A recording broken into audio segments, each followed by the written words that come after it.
Jemaat Tuhan Yesus Kristus, bacaan firman Tuhan pada hari Minggu, hari Tuhan, hari pertemuan kita dengan Tuhan, yang mau bertemu dengan kita pada hari Tuhan ini, terambil dari Yohanes pasal 11 ayat pertama sampai ayat yang ke-44. The reading of the Word of God is taken from John chapter 11 verse 1 to 44 in remembering of the Lord's Day, as our Lord like to meet us every Sunday.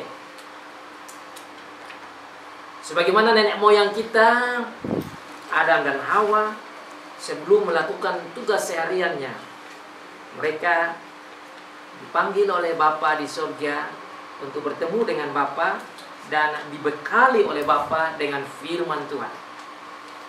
Indah sekali bahwa kita pun sampai pada saat ini dapat meneruskan adat yang kudus ini, bahwa setiap hari Tuhan kita berkumpul untuk bertemu dengan Tuhan yang mau bertemu dengan kita dan mendengar firman Tuhan. Mari kita mendengar firman Tuhan, lanjutan dari pengajaran firman Tuhan minggu yang lalu. Kita sudah sampai di pasal yang ke-11. We already arrived on chapter 11 of John. Apostle John, Gospel of John, chapter 11. Demikian bunyi firman Tuhan. Ada seorang yang sedang sakit, namanya Lazarus. Ia tinggal di Betania, kampung Maria dan adiknya Marta. Maria ialah perempuan yang pernah meminyaki kaki Tuhan dengan minyak murah dan menyekanya dengan rambutnya. Dan Lazarus yang sakit itu adalah saudaranya. Kedua perempuan itu mengirim kabar kepada Yesus. Tuhan, dia yang engkau kasihi sakit. Ketika Yesus mendengar kabar itu, ia berkata, penyakit itu tidak akan membawa kematian, tetapi akan menyatakan kemuliaan Allah. Sebab oleh penyakit itu, anak Allah akan dimuliakan. Yesus memang mengasihi Marta dan kakaknya dan Lazarus. Namun setelah didengarnya bahwa Lazarus sakit, ia sengaja tinggal 2 hari lagi di tempat di mana ia berada. Tapi sesudah itu, ia berkata kepada murid-muridnya, mari kita kembali lagi ke Yudea. Murid-murid itu berkata kepadanya, Rabi, baru-baru ini orang-orang Yahudi mencoba melempari engkau. Masihkah maukah engkau kembali ke sana? Jawab Yesus, bukankah ada 12 jam dalam satu hari? Siapa yang berjalan pada siang hari, kakinya tidak terantuk, karena ia melihat terang dunia ini. Tetapi jikalau seorang berjalan pada malam hari, kakinya terantuk, karena terang tidak ada di dalam dirinya. Demikianlah perkataannya, dan sesudah itu ia berkata kepada mereka, Lazarus, saudara kita, telah tertidur, tetapi aku pergi ke sana untuk membangunkan dia dari tidurnya. Maka kata murid-muridnya itu kepadanya, Tuhan, jikalau ia tertidur, ia akan sembuh. Tetapi maksud Yesus ialah tertidur dalam arti mati.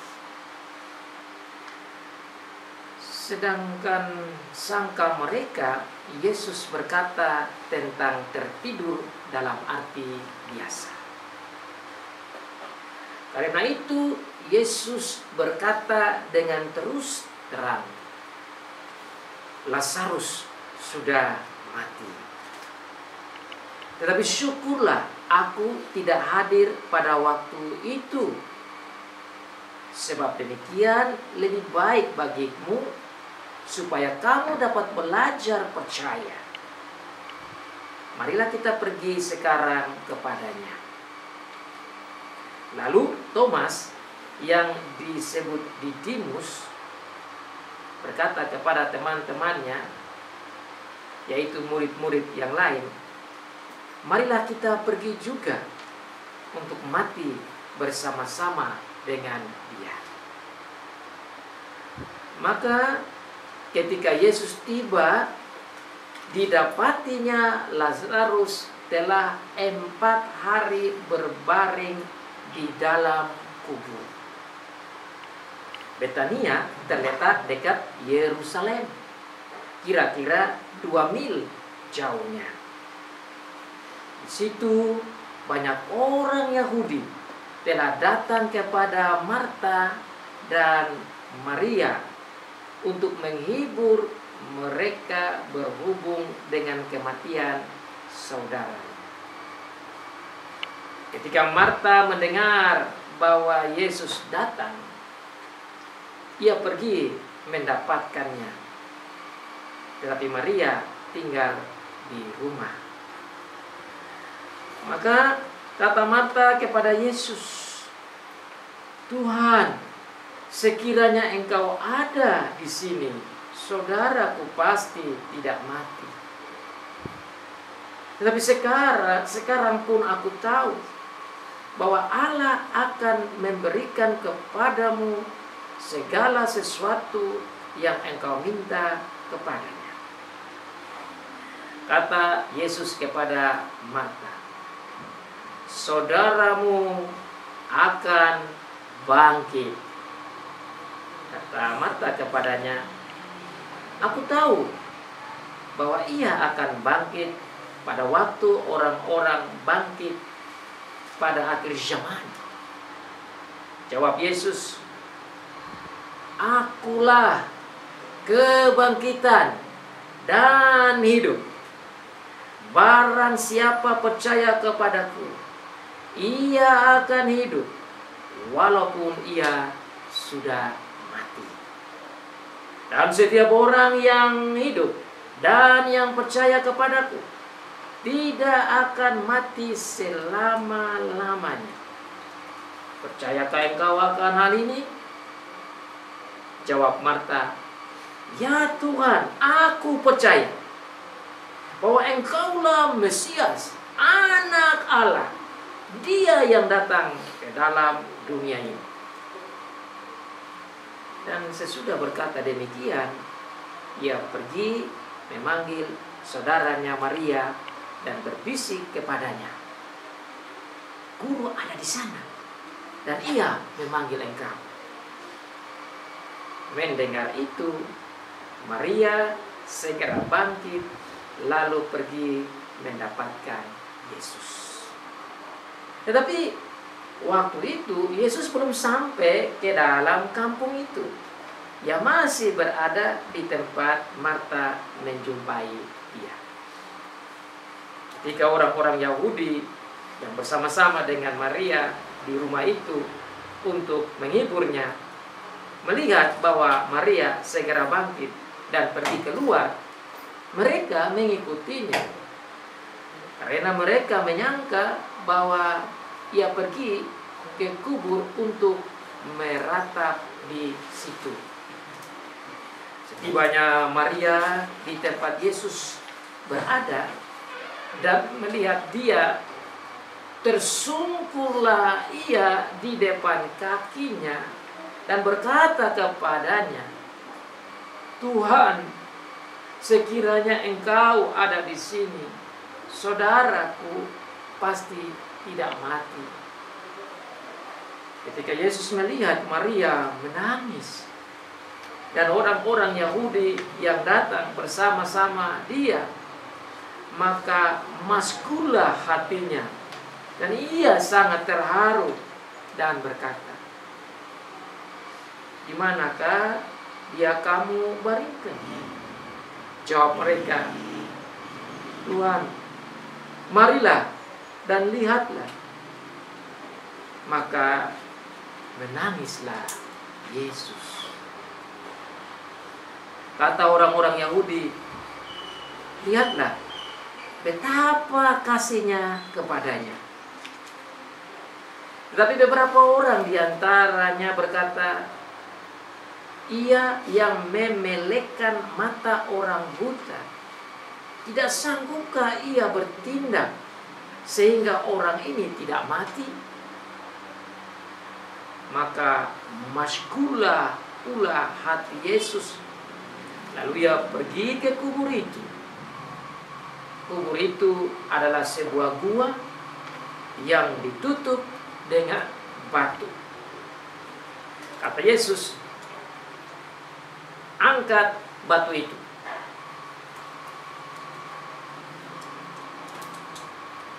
Marta, saudara orang yang meninggal itu, berkata kepadanya, "Tuhan, ia sudah berbau, sebab sudah 4 hari ia mati." Jawab Yesus, "Bukankah sudah kukatakan kepadamu, jikalau engkau percaya, engkau akan melihat kemuliaan Allah?" Maka mereka mengangkat batu itu. Lalu Yesus menengadah ke atas dan berkata, "Bapa, aku mengucap syukur kepadamu karena Engkau telah mendengar aku. Aku tahu bahwa Engkau selalu mendengarkan aku. Tetapi oleh karena orang banyak yang berdiri di sini mengelilingi aku mengatakannya supaya mereka percaya bahwa Engkaulah yang telah mengutus aku."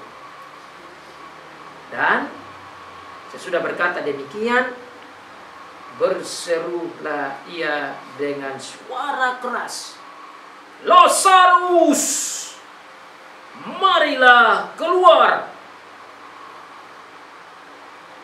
Orang yang telah mati itu datang keluar. Kaki dan tangannya masih terikat dengan kain kapan, dan mukanya tertutup dengan kain peluh. Kata Yesus kepada mereka, "Bukalah kain-kain itu dan biarkan ia pergi." Demikianlah jawab pembacaan firman Tuhan. Diberkati bagi setiap anak Tuhan yang membaca, yang mendengar, dan yang melakukan firman Tuhan. Tuhan Yesus membangkitkan Lazarus dari kematiannya. Our Lord Jesus Christ raised Lazarus up from the dead. Saudara, pengajaran firman Tuhan pada hari ini akan berlangsung lama, karena ayat-ayat yang kita baca pun begitu banyak. Saya di dalam menyiapkan khotbah ini Ada sekitar 130 poin yang saya telah siap. Dan saya juga sudah bagikan ke grup yang ada di gereja kita ini. Seandainya satu ayat saja yang saya khotbah, makanya ada 44 khotbah yang bisa kita khotbahkan. Karena begitulah firman Tuhan, sangat kaya. Dan setiap kali saya membaca firman Tuhan, saya kaget, terheran, terhibur, dikuatkan. Dan ada begitu banyak hal baru yang Tuhan berikan dari firman. Kita harusnya merasa terhibur dan merasa kaya dengan firman Tuhan. Makanya kenapa Tuhan menyiapkan hari Minggu sebagai hari istirahat, sebagai hari pertemuan dengan Dia. Karena hari Minggu adalah hari khusus di mana Tuhan mau berjumpa dengan kita, anak-anaknya. Di mana Dia mau membekali kita, di mana Dia mau menolong kita, di mana Dia mau menghibur kita, di mana Dia mau mengarahkan, menuntun kita agar kita mengerti tentang siapa Dia, perbuatan-perbuatannya yang ajaib, janji-janji yang luar biasa, dan semua sifat, kuasa dan kasih-Nya itu bagi kita. Makanya Adam dan Hawa, tatkala Tuhan ciptakan mereka, sebelum mereka melakukan tugas sehariannya, hari pertama Tuhan memanggil mereka untuk bertemu dengan Dia, dan Dia memberikan apa yang disebut sebagai mandat budaya, cultural mandat, tercatat dalam Kejadian pasal 1 ayat 28. Inilah yang harus dibuat oleh setiap anak Tuhan di perjanjian lama sampai di perjanjian baru. Maka kita sampai saat ini setiap hari Minggu kita beristirahat dari semua kesibukan kita dan kita fokus di hari Tuhan. Tuhan yang mau ketemu dengan kita dan Tuhan yang mau memberikan firman-Nya. Makanya kenapa saya mengajak kita membaca firman Tuhan dari perjanjian lama, firman Tuhan dari perjanjian baru, bahkan firman Tuhan pada saat ini, dan kita menggali, mendengar, merenungkan, karena inilah makanan rohani bagi kita. Tanpa makanan rohani, rohani kita tidak kuat. Sama dengan kita makan sehari-hari. Bagaimana kita bisa kuat kalau kita tidak makan? Fisik kita tidak akan kuat kalau tidak makan. Spiritual kita, rohani kita juga tidak bisa kuat kalau kita tidak memakan makanan rohani, yaitu firman Tuhan. Dan syukurlah Tuhan menyiapkan firman Tuhan seperti ini. Dan oleh karena itu saya di awal renungan khotbah ini saya sampaikan saudara bertahan. Karena hari ini kita akan mendengar firman Tuhan cukup lama. Saya kadang-kadang heran, orang kalau makan makanan enak, mengambil nasi dan daging dan sayur banyak, kemudian tambah lagi, dan mau tambah lagi. Kenapa kalau kita dengar firman kita tidak mau tambah? Maunya 1-2 menit, maunya pulang. Ini hal aneh tapi nyata. Dan saya harap semua yang ada di sini memegang prinsip bahwa firman harus kita makan tambah dan tambah dan tambah. Tuhan Yesus membangkitkan Lazarus dari kematiannya. Saya memberikan sekitar 5 poin penting sebagai garis besarnya. Saudara bisa lihat di dalam buletin kita. Ada 5 poin yang menjadi garis bawah kita. Yang pertama, Tuhan Yesus tahu Lazarus telah mati. Yang kedua, Tuhan Yesus adalah kebangkitan dan hidup. Yang ketiga, Tuhan Yesus adalah Mesias yang dijanjikan oleh Allah dan adalah anak Allah yang hidup. Yang keempat, Tuhan Yesus menangis. Dan yang terakhir, Tuhan Yesus membangkitkan Lazarus.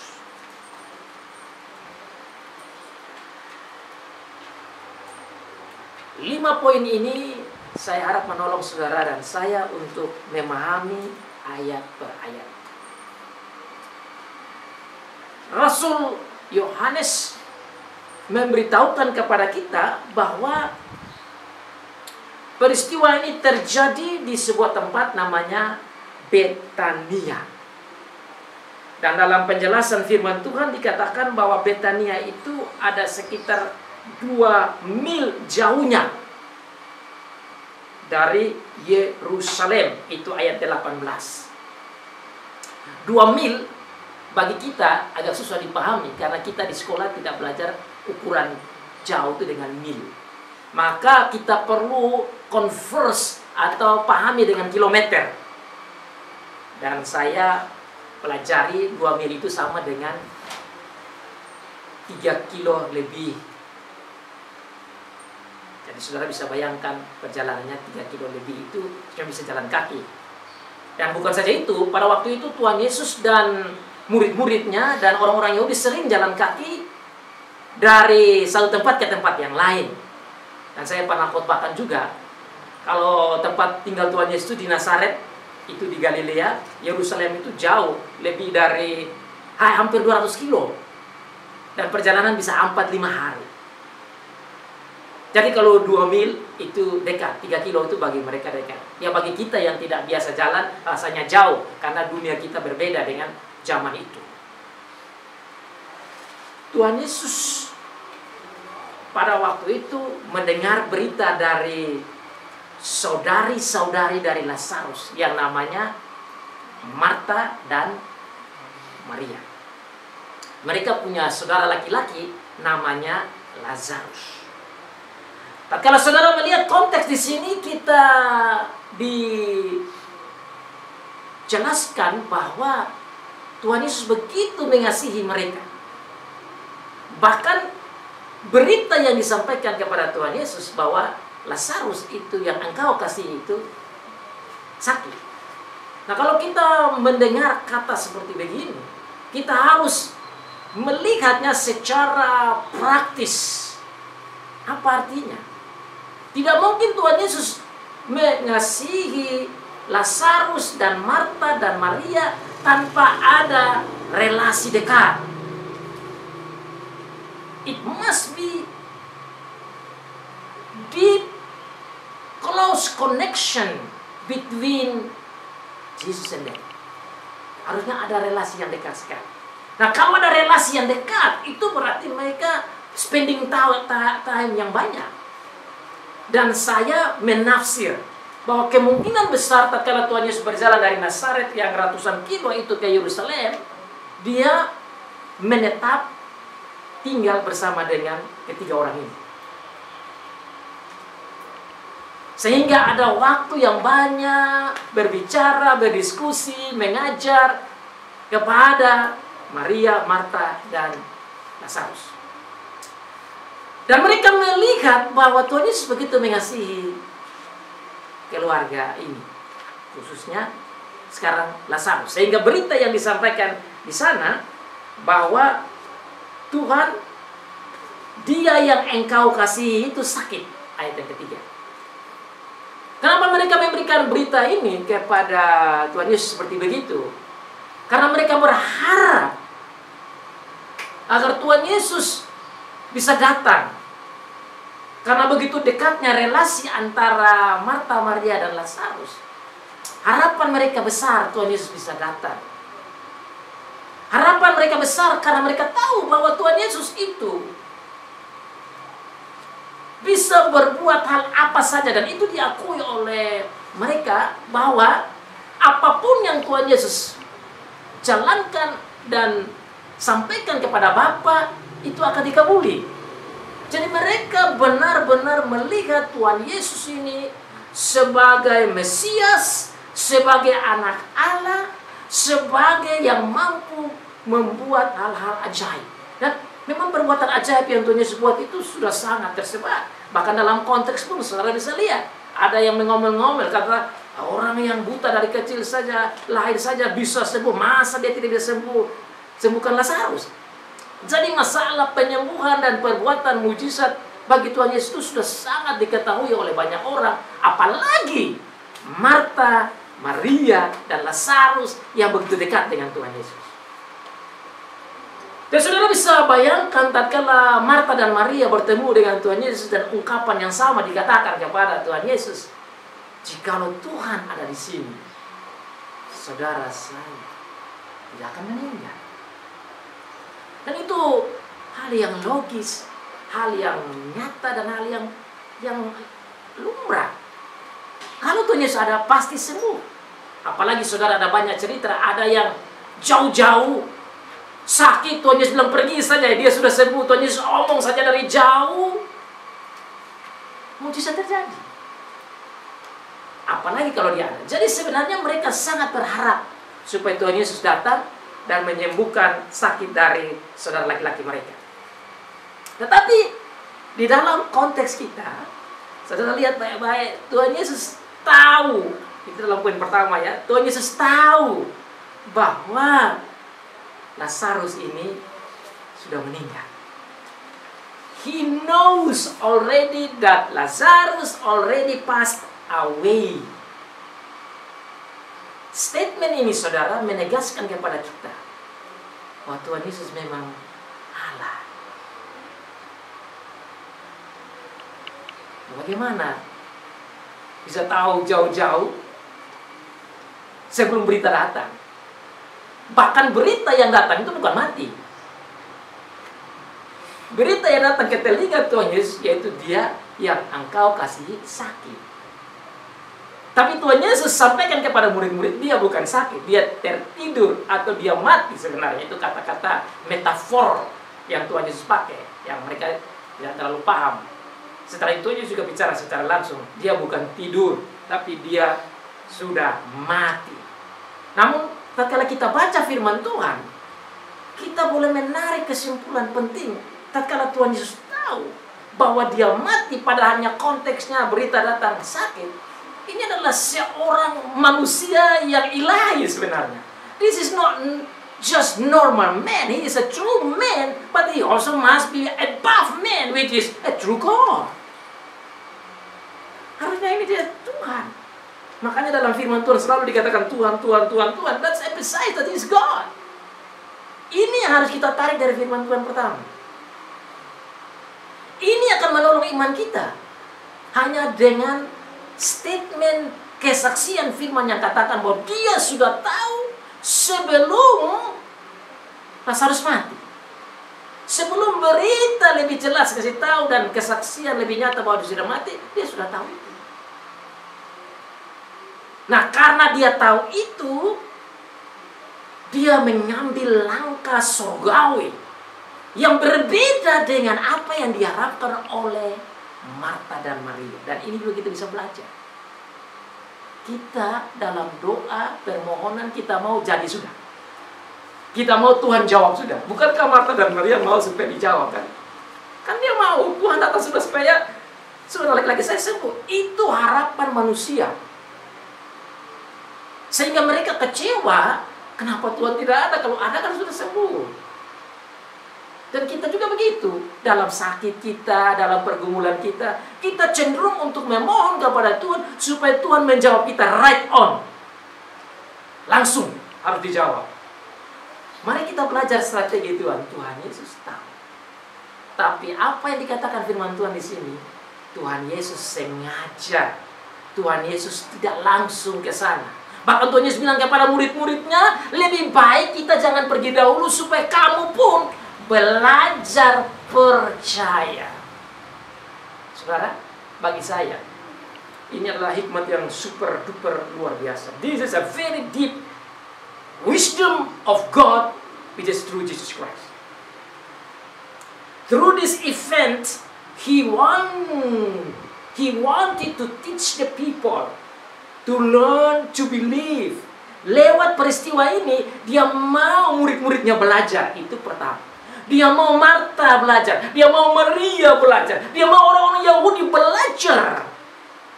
Untuk melihat the action of God in facing the death. Dengan menunda 2 hari. Dan seakan-akan memberi perasaan kecewa kepada Marta dan Maria. Tetapi di balik itu ada berita yang luar biasa. Kita sering melihat yang mana Tuhan bisa jawab kita cepat agar supaya kita bisa memuaskan hati kita. Tetapi dengan tundaan dari Tuhan, kita tidak pernah lihat dengan baik kalau memang penundaan waktu itu, waktu Tuhan is the best for us.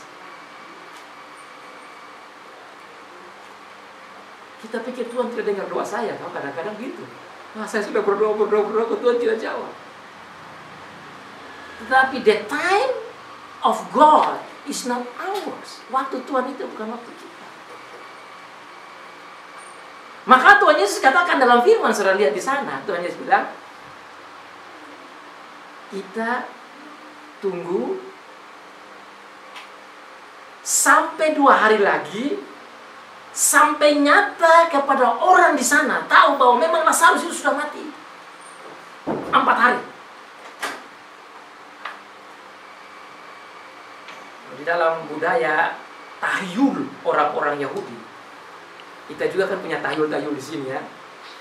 Tahyulnya apa? Kalau di sini, nanti saya bilang kayak Yahudi punya. Kalau di sini kita punya tahyul orang mati setelah dikubur atau masih mati, rohnya itu masih ada di situ.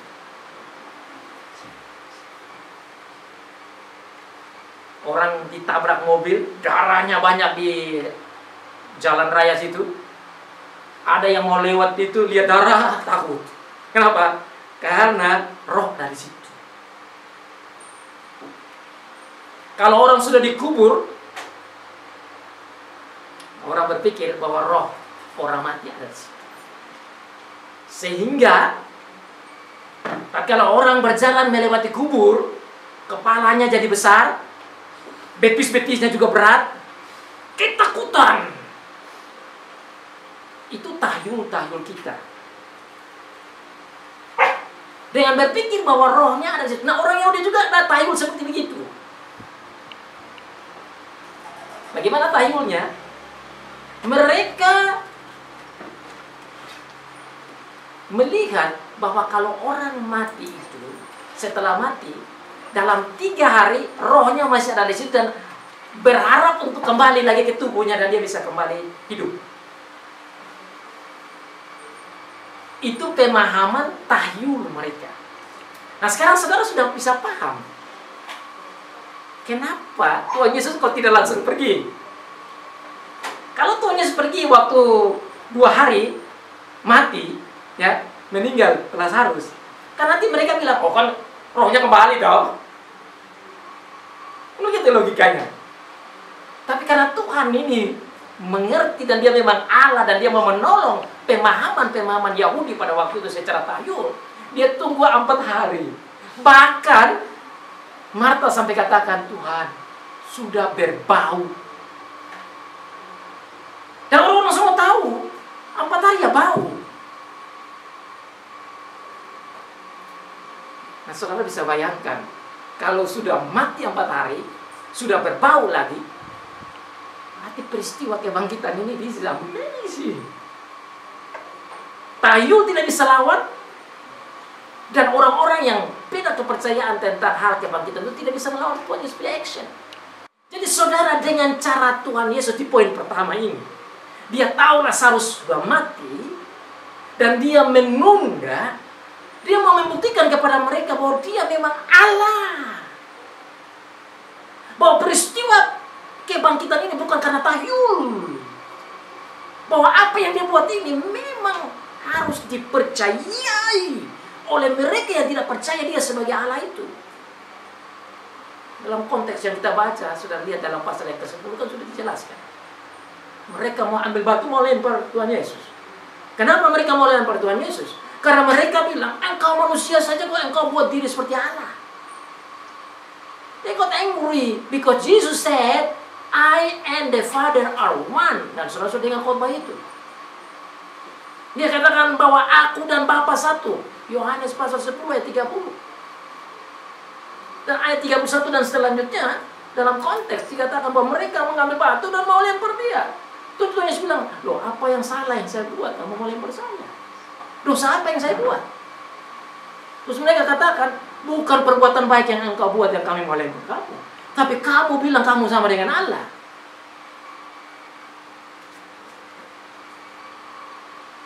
Itulah saudara, dalam konteks kita, tatkala Tuhan Yesus mengajak murid-muridnya untuk pergi kembali ke Yudea, mereka bilang, wah, orang Yahudi di sana mau lempar guru, kenapa kita ke sana, kita mati nih. Didimus, yang nama Thomas dalam bahasa asli itu artinya twins. Ada yang dalam sejarah katakan dia mukanya mirip-mirip dengan Tuhan Yesus. Jadi dia bisa tahu, dia menjadi lebih takut kalau itu benar. Karena kalau muka mirip gitu kan bisa salah lempar. Dia takut. Makanya dia bilang, sudah kita pergi, kita mati sama-sama sudah. Nah, konteksnya begitu, saudara. Karena dalam pasal 10 baru katakan mereka mau ambil batu melempar Tuhan Yesus. Dan mereka lihat itu. Bukan saja begitu, setelah Tuhan Yesus jelaskan lebih dalam lagi, mereka mau menangkap lagi Tuhan Yesus. Jadi tension, psychological tension, logical tension, physical tension, tensi-tensi, tegangan ini ada. Sehingga mereka melarang Tuhan Yesus, mereka cegah Tuhan Yesus, tidak usah kita ke sana. Tuhan Yesus bisa mati, kami juga bisa mati. Tapi saudara, poin yang berikut yang kita bisa belajar dari firman, Tuhan bilang apa? Peristiwa ini terjadi supaya nama Allah dimuliakan dan nama anak Allah dimuliakan. Ini yang harus kita garis bawahi. Everything that happened in our life in this earth must go to the glory of God. Apapun yang terjadi dalam hidup kita, focus all glory to God. Itu yang namanya theocentric life, theocentric culture, theocentric action. Tuhan Yesus dalam hidup seluruhnya itu, dia berfokus untuk kemuliaan nama Allah. Dan dia mau agar supaya peristiwa kematian dari Lazarus ini membawa hormat dan kemuliaan bagi Allah. Dan tentu dia sebagai anak Allah. Tujuannya di situ. Dan benar saudara lihat baik-baik. Kalau saudara lihat konteks selanjutnya, minggu depan kita belajar lagi. Ayat selanjutnya, pasal 11 ayat yang ke-45, dia bilang apa? Banyak orang percaya. That is the point. Banyak orang memuji Tuhan. Banyak orang melihat bahwa inilah dia Mesaya, inilah dia Mesias, inilah dia anak Allah. That is the point. Poin inilah yang harus kita tarik dalam kita membaca firman Tuhan. Bahwa kalau Tuhan Yesus punya maksud membiarkan Lazarus mati di sana 4 hari dan datang membangkitkan Lazarus for the glory of God, untuk kemuliaan Tuhan, maka kita dalam belajar firman Tuhan, kita boleh tarik bahwa setiap hidup kita ini, apapun yang terjadi dalam hidup kita, sakit kita, susah kita, sengsara kita, kemajuan kita, apapun yang kita buat, must for the glory of God. Termasuk khotbah kayak begini harus untuk kemuliaan Tuhan, bukan kemuliaan manusia. Kita datang di sini menyembah Tuhan juga harusnya untuk kemuliaan Tuhan, bukan untuk kita. Itu poin yang kita belajar. Kenapa Tuhan Yesus menunda 2 hari? Supaya kuasanya kelihatan, supaya kuasa Allah kelihatan, supaya kasihnya kelihatan, supaya pedulinya kelihatan, supaya orang-orang menjadi percaya. Itu yang namanya the action of gospel. Itu namanya tindakan kesaksian Injil. Ya saudara, Tuhan Yesus ini di dalam mengambil waktu demikian, itu ada program penginjilan.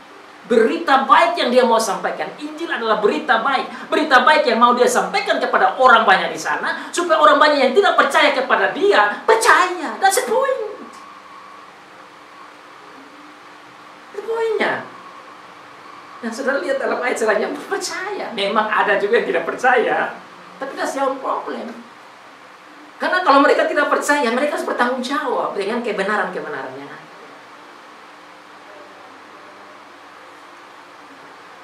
Tuhan Yesus bersama-sama dengan murid-muridnya berjalan ke Betania. Tatkala Tuhan Yesus sudah mengarah ke Betania, ada percakapan yang lain yang saya ingin sharing dengan saudara. Tatkala murid-murid bercakap dengan Tuhan Yesus, dan Tuhan Yesus katakan satu poin yang lain, berbicara tentang hari ini ada 12 jam Pak siang, setelah itu malam. Saya juga berpikir tentang statement ini, karena bagi saya ini perlu kita renungkan. Karena why did Jesus say that? Apa maksud Tuhan Yesus omong kepada mereka bahwa kita harus ke Betania karena hanya siang harus bekerja? Saya berpikir tujuan Tuhan Yesus mau mengajar kepada orang-orang itu dan kepada saudara dan saya pada saat ini, bahwa bagi Tuhan the time is very precious. Waktu yang Tuhan berikan kepada kita itu sangat berharga sekali. And that's why Jesus wanted to use the time well, productively, effectively.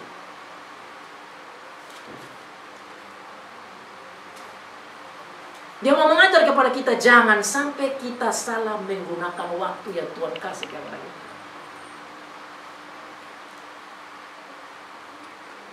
Dan saudara, ini cocok dengan kita di zaman sekarang.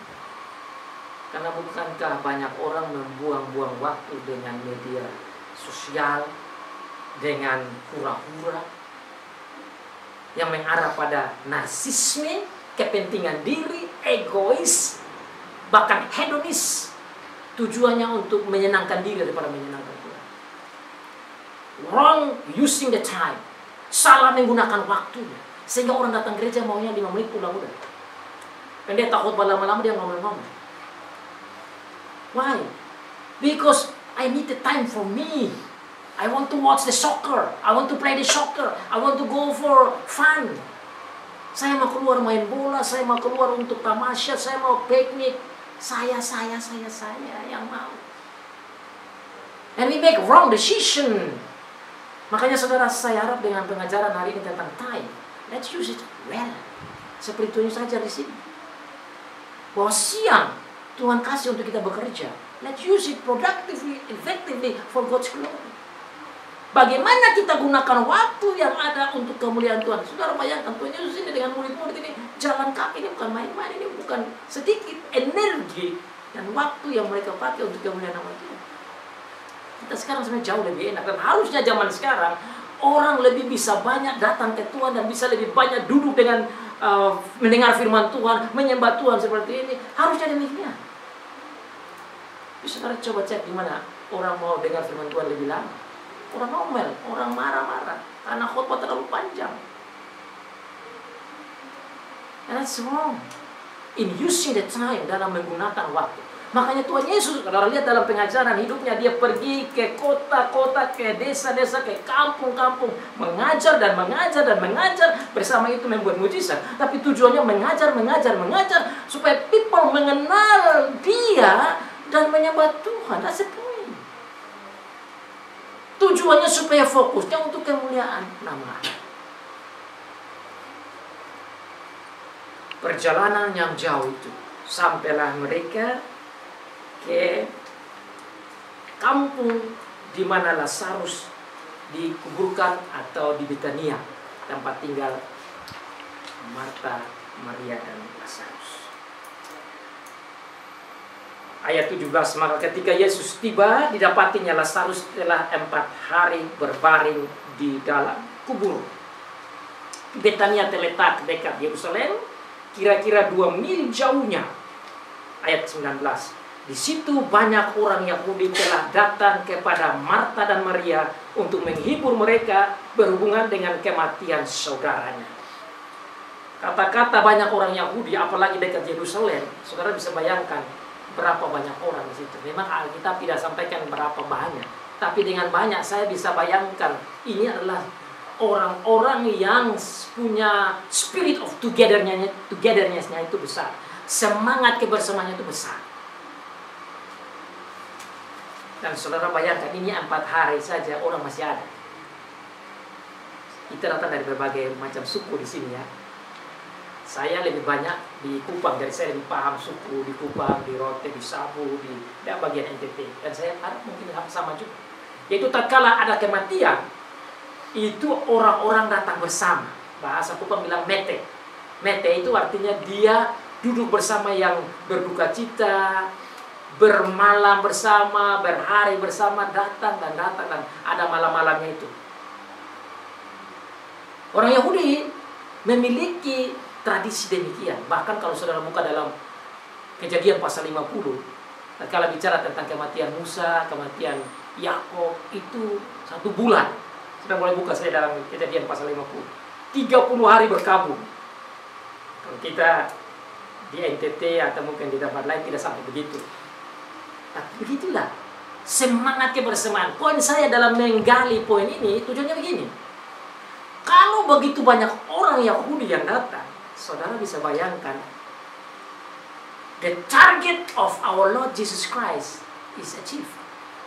Tujuan Tuhan Yesus untuk menunjukkan kuasanya itu menjadi dilihat oleh banyak orang.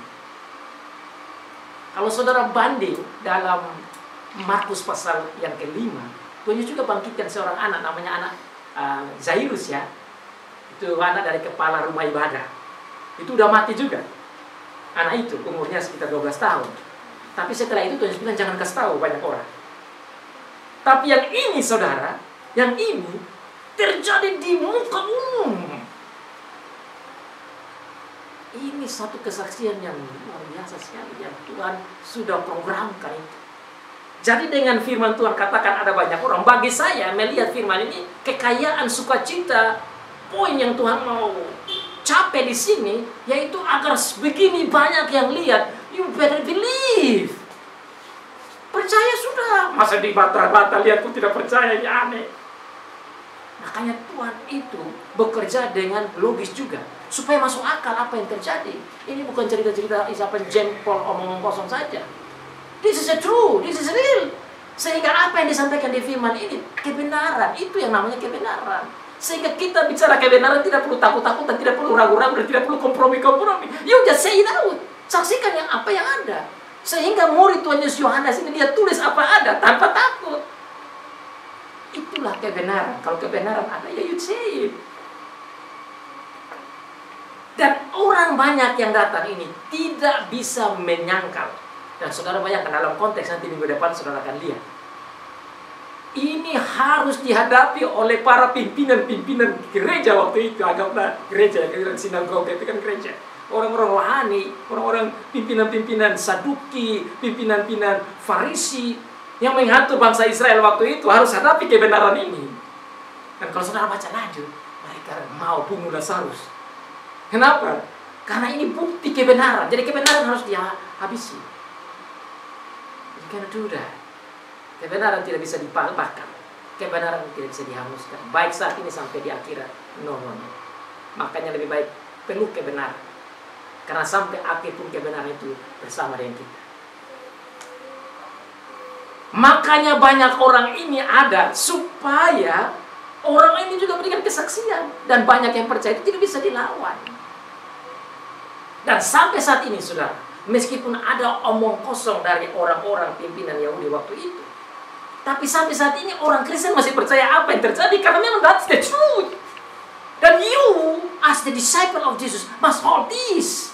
Saudara dan saya ikut Tuhan ini jangan ikut-ikut asal-asal, tapi ikut dengan percaya bahwa this is kebenaran, ini betul. Masa orang begini banyak saja lihat dan saksikan dan sampaikan itu, masa saudara-saudara kita sendiri masih takut-takut sampaikan kebenaran. That's something wrong kalau kita tidak berani menyampaikan kebenaran.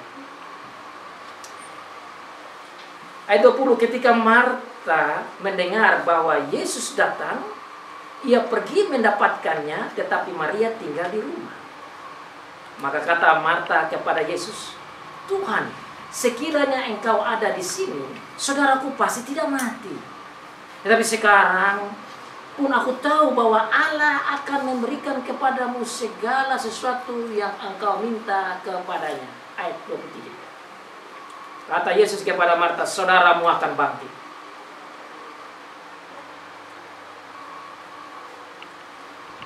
Kata Marta kepadanya, ayat 24, aku tahu bahwa ia akan bangkit pada waktu orang-orang bangkit pada akhir zaman.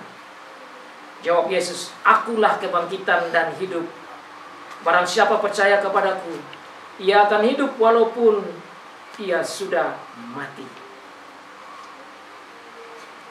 Poin yang kedua, sudah lihat di buletin, poin yang kedua. Kalau saudara bertahan, saudara luar biasa. Karena di tempat yang lain, poin pertama baru 1 poin. Sekarang kita makan rohani piring kedua. Tuhan Yesus adalah kebangkitan dan hidup. Ini bukan kata-kata dari Maria. Ini bukan kata-kata dari Marta. Ini bukan kata-kata dari murid-muridnya. This sentence, this statement is coming right on from Jesus. Saudara, konteksnya itu. Marta ini kan dan Maria dalam keadaan sedih. Kalau saudara buka dalam Markus pasal 5 yang kematian anak kepala rumah ibadah itu, mereka menangisnya itu beraung-raung, sama juga dengan orang Kupang kalau menangis juga besar-besar. Saya tidak tahu orang Jawa, orang mana kalau orang kekasihnya meninggal, orang tuanya meninggal. Tapi kalau budaya-budaya kita di daerah timur, itu di sini dia menangis, di terminal saya juga dengar. Semakin meraung besar, semakin menunjukkan sedih. Tapi itu bukan saja tradisi kita. Orang Yahudi lebih ngeri lagi. Di bangsa di perjanjian lama, saudara bisa buka di dalam Yeremia pasal yang ke-17. Itu dikatakan mereka ada orang-orang khusus yang disewa khusus. Kalau kita di sini biasanya sewa speaker, sewa tenda. Mereka di sana sewa tukang menangis. Itu ada. Kita tidak ada di sini. Mereka lebih ngeri lagi. Alkitab tidak catat di sini, tapi di perjanjian lama itu ada. Saudara bisa lihat saja di rumah. Saya juga kasih teksnya di dalam online khotbah saya sudah kasih yang 100 sekian poin itu ada di situ di firman Tuhan, banyak sekali yang saudara bisa lihat.